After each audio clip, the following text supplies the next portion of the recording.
Hello everybody, welcome back to Moffett Field.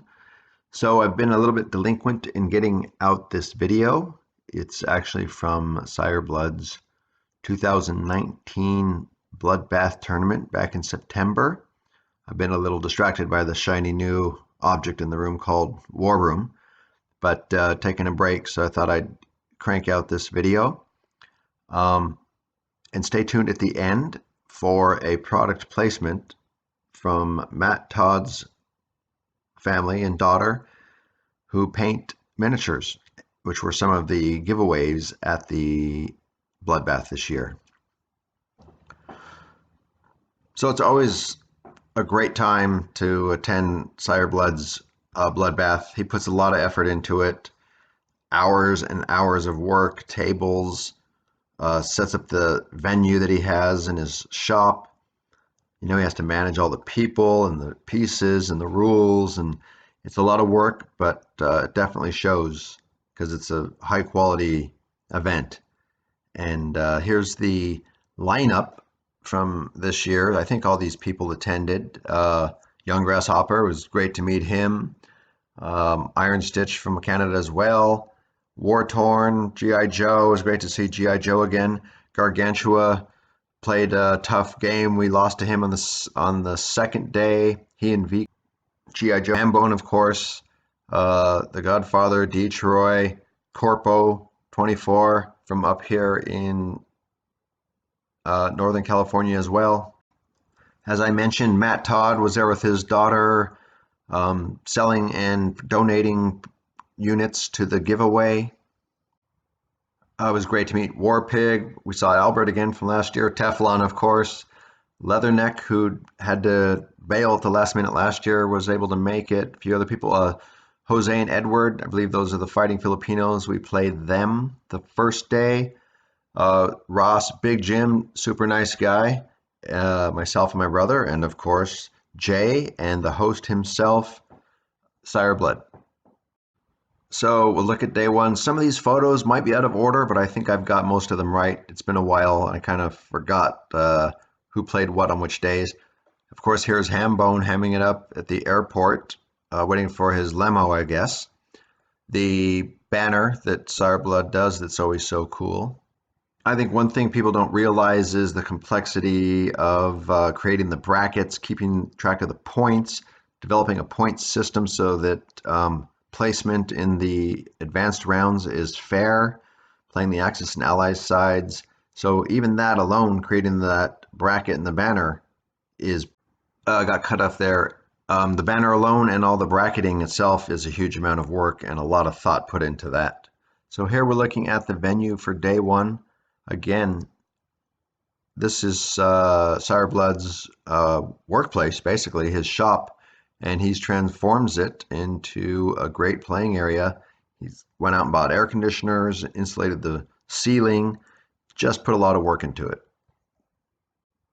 So here is day one, myself and my brother playing the Fighting Filipinos.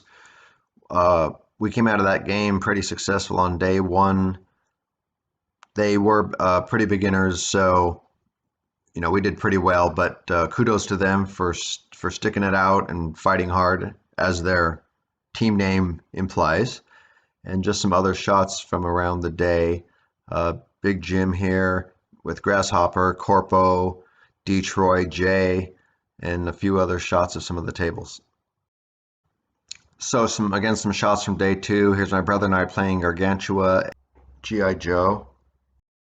We took some risks. We went in number one ranked from day one, and we play so many games a year. We probably play 100 a year between my brother and I, so we get bored of playing the same games. So we come up with all kinds of ideas, invading neutrals. And as the Japanese, I was going to try to go after all the money islands like Midway, Wake, Gilbert's, and try to secure those. And my brother was going to go for Egypt because that was always that seems to be one of the key spaces in the game. It came down to a battle in Egypt where we had to decide. It was go big or go home. We went for it, lost, and that pretty much sealed our fate for the rest of the day. but it was fun playing overall, and I think everyone had a great day playing. So just a disclaimer, not all these pictures are pictures that I took. Some of them I borrowed from the community. I think Detroit took all these team pictures, which was pretty nice of him to go around and make sure that we documented all the teams. I think this is most or all of them. Um, but there's my brother and myself, and uh, Big Jim, Teflon, Ross, and Albert on the right. So that was the teams. Now we'll take a look at day 3. This was the championship table for gold, and then the bronze and silver table. We also did a 1942 BBR playtest on day 3. So we set up my board with all my painted units and played with Sireblood and Big Jim and a couple other folks. And I think it was game number 5 playtest. Pretty fun. 1942 setup. If you want just a quick game, it's only 5 rounds. And I think they're continuing to play test it on YouTube Wars right now, so you can watch that if you want. But again, for a quick five turn game, it's well set up.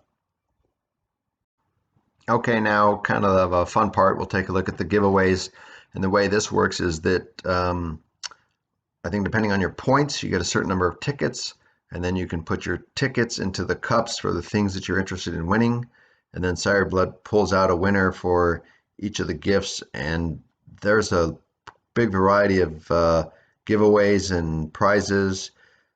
It's probably 30 or 40 different things that he gives away.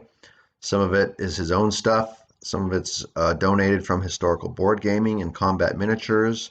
Combat Miniatures sent a bunch of stuff this year too, cups and glasses and miniatures. Historical Board Gaming probably gave away $500 or so in gift certificates. I threw in some of these boards that I made. Other people brought the cases they made, just a variety of things, t-shirts, all kinds of cool stuff that's available to bid. It's kind of bidding, but then eventually there's a drawing. So, okay, so finally here's a product placement for Matt Todd's daughter's paints and sculpts that she sells. As you can see, it's pretty good quality. I paint a lot of these things. They look really nice. She definitely put some time and effort into this, and I think she's looking for about $2 a piece.